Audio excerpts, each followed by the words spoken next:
আসসালামু আলাইকুম। আপনারা সবাই কেমন আছেন? আশা করি সবাই ভালো আছেন। আমিও আল্লাহর রহমতে আমার পরিবার নিয়ে ভালো আছি।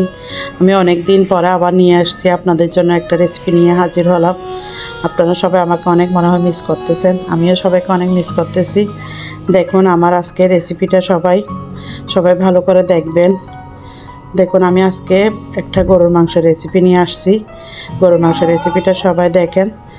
আমি প্রথমে এখানে একটা হাঁড়িতে তেল দিয়ে দিলাম। তেলটা গরম হয়ে গেলে আমি এখানে পেঁয়াজ বাটা, আদা রসুন বাটা দিয়ে দিলাম।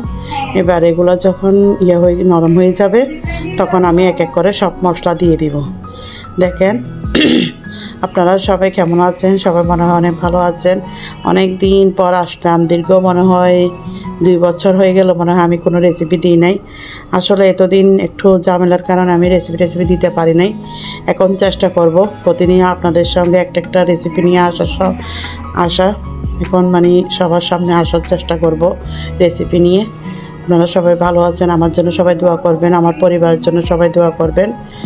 আমিও সবার জন্য দোয়া করি, সবাই সবার পাশে থাকবেন। আচ্ছা এবার আমার রেসিপিটা দেখেন।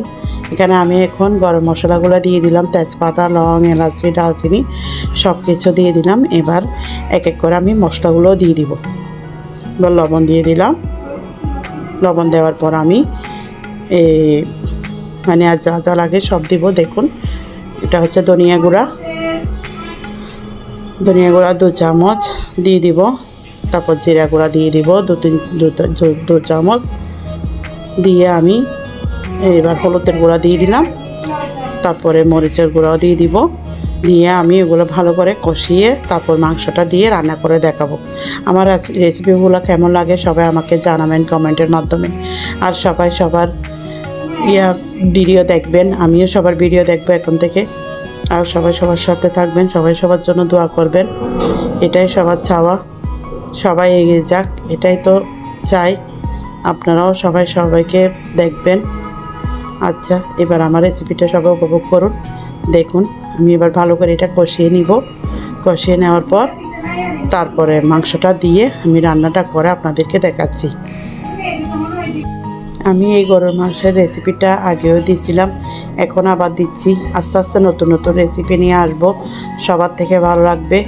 সবাই আমার জন্য দোয়া করবেন, আমি যেন সুস্থ ভালো থেকে করব, সব রেসিপি দেওয়ার চেষ্টা করব। এখন একটু টক দইও দিয়ে দিলাম।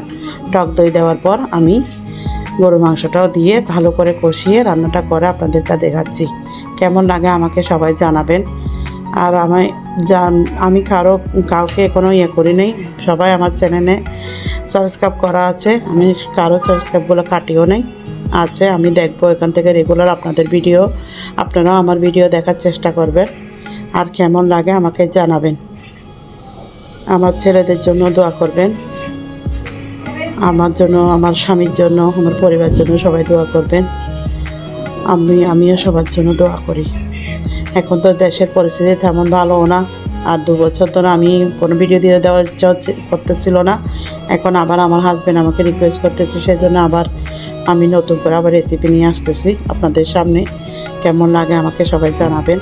আস্তে আস্তে সব কিছু দেওয়ার চেষ্টা করব, ট্রাই করব আপনাদের সামনে নতুন নতুন রেসিপি নিয়ে আসার। এখন একটা পুরানো রেসিপি নিয়ে আবার হাজির হলাম। গরুর মাংসের রেসিপিটা তো আমি আপনাদেরকে আগেও দেখেছিলাম, এখন আবার দেখাচ্ছি। দেখেন কেমন লাগে, ভালো লাগলে আমাকে জানাবেন সবাই। এখন দেখুন আমি মাংসগুলো দিয়ে দিলাম। মাংসগুলো দিই ভালো করে কষিয়ে আমি রান্নাটা করে নিব। আমার রান্নাটা হয়ে গেলে আমি আপনাদেরকে দেখাবো। আল্লাহ হাফেজ। সবাই সবার জন্য দোয়া করবেন। আসসালামু আলাইকুম।